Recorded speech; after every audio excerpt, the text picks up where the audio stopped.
Hampir semua orang di dunia sangat membutuhkan uang, baik karena keperluan sehari-hari, bahkan ketika dalam keadaan yang mendesak. Nah, buat teman-teman dan subscriber saya, di channel ini setiap harinya saya mengupload video tentang pembahasan pinjaman online 2022, baik legal maupun ilegal. Dan kedepannya saya juga akan membahas tentang cara menghasilkan uang dari internet.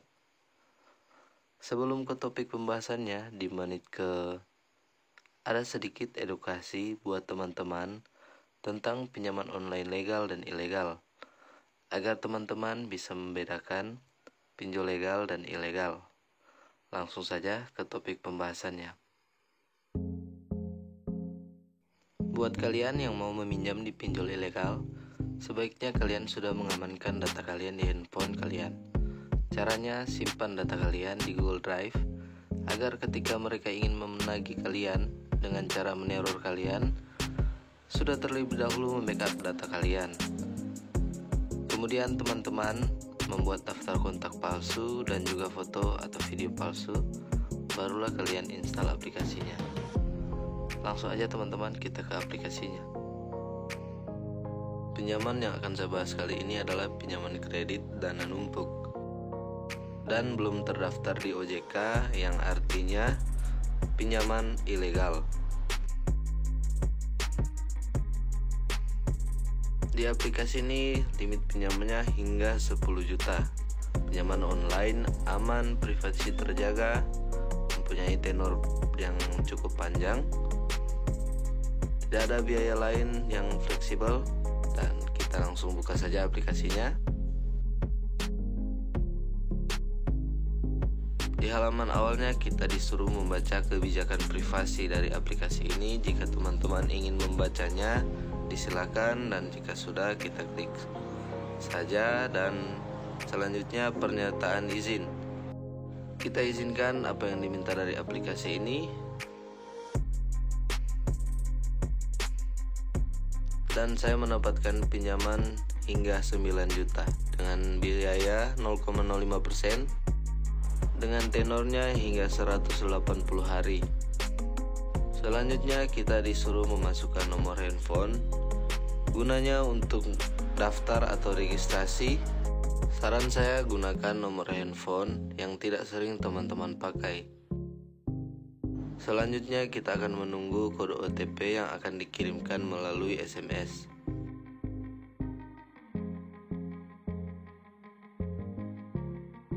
Jika sudah, kita klik login, dan di tampilan awalnya kita disuruh untuk memverifikasi informasi utama, yaitu foto KTP. Dan saran saya, foto KTP-nya harus bagus dan harus jelas, karena itu bisa mempengaruhi pengajuan kita untuk bisa diterima. Pastikan kembali data yang sudah kita masukkan itu sudah benar.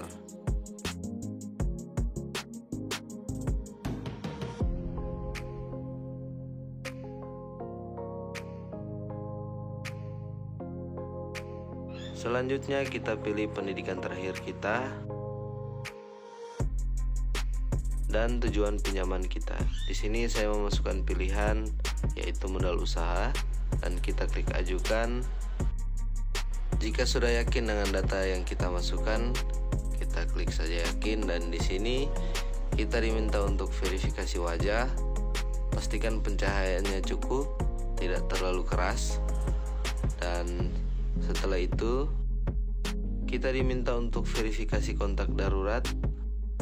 Masukkan 2 nomor kontak darurat yang masih aktif, agar ketika mereka mengecek nomor kontak darurat kita itu masih aktif. Dan saya mau mengingatkan buat teman-teman, di sini saya hanya menginformasikan pinjol ilegal yang mudah cair 2022. Untuk bisa dicairkan itu tergantung pengisian data diri dari teman-teman. Jika ada pertanyaan, silakan taruhkan di kolom komentar. Saya akan berusaha membalasnya dengan cepat. Jika sudah memasukkan 2 nomor kontak darurat kita, pastikan kembali Dua nomor kontak daruratnya sudah benar. Dan jika sudah selesai, kita klik ajukan. Selanjutnya kita diminta untuk verifikasi rekening bank milik kita. Dan di sini saya memakai Bank BRI. Pastikan nomor rekening yang kita masukkan itu benar.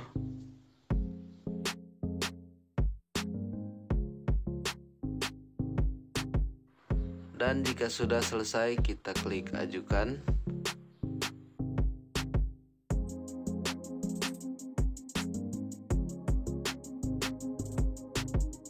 Di sini kita diminta untuk verifikasi informasi tambahan seperti alamat domisili,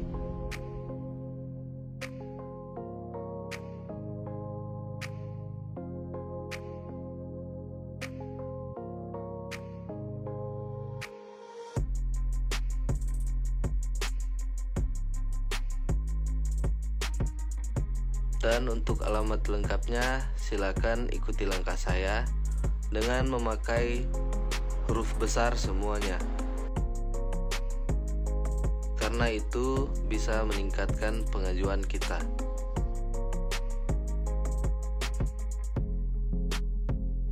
Jika sudah, kita memasukkan jenis pekerjaan kita. Di sini pilihannya saya memakai pilihan teknologi informasi sains. Selanjutnya nama perusahaan. Saran saya sebaiknya awali dengan PT, dan untuk namanya kalian bisa memasukkan dengan nama yang kalian inginkan. Lebih baik lagi kalau memang kalian bekerja di perusahaan, masukkan nama perusahaan tersebut. Untuk jumlah penghasilan bulanan, saya memasukkan 3.500.000. Jika sudah selesai, kita disuruh untuk ambil foto selfie dengan KTP.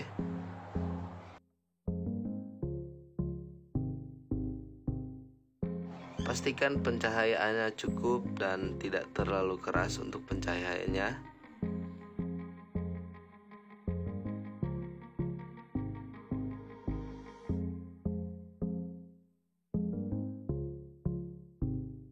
Jika sudah selesai, kita klik ajukan.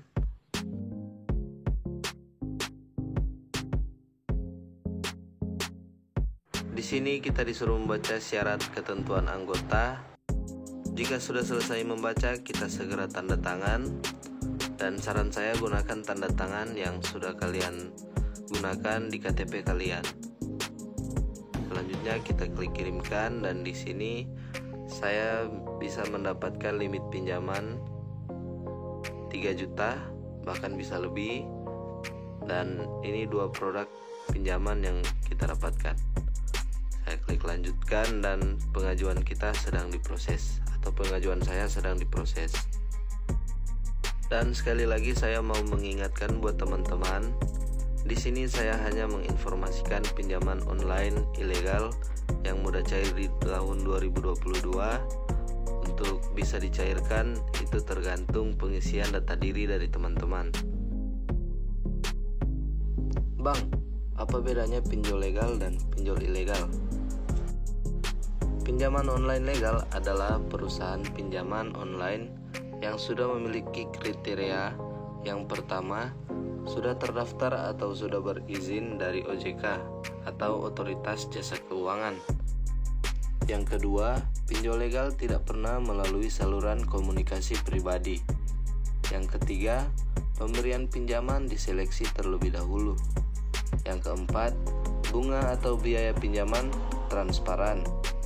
Selanjutnya yang kelima, peminjam yang tidak dapat membayar setelah batas waktu 90 hari akan masuk daftar hitam atau blacklist atau fintech data center, sehingga peminjam tidak dapat meminjam dana ke platform fintech yang lain.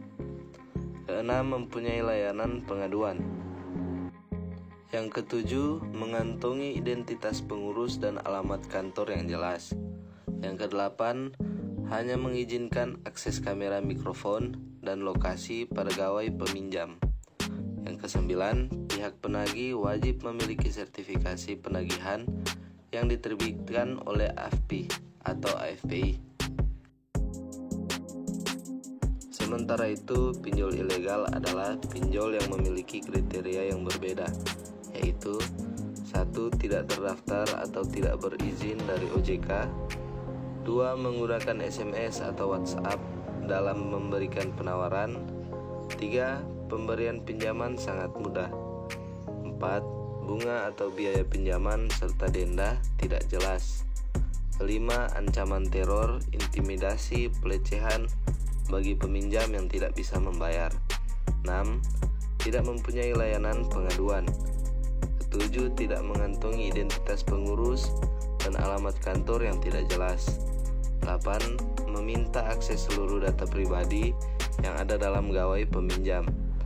9. Pihak yang menagih tidak mengantongi sertifikasi penagihan yang dikeluarkan oleh Asosiasi Fintech Pendanaan Bersama Indonesia atau yang disingkat AFPI. Tapi jangan takut ketika ada DC dari pinjol ilegal, karena ada himbauan dari Kominfo, yaitu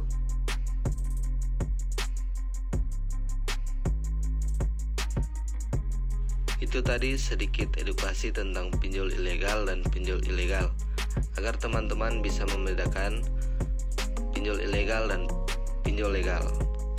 Sebelumnya, buat teman-teman terus dukung channel ini agar bisa berkembang dengan cara yang sangat sederhana.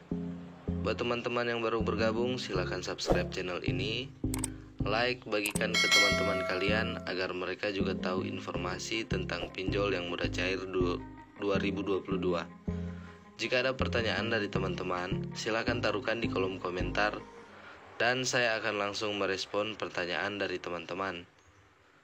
Saya doakan buat teman-teman yang sedang mengajukan pinjaman, baik di pinjol ilegal maupun pinjol legal, semoga pengajuan kalian diterima dan bisa dicairkan. Sekian video kali ini, dan sampai jumpa di video selanjutnya.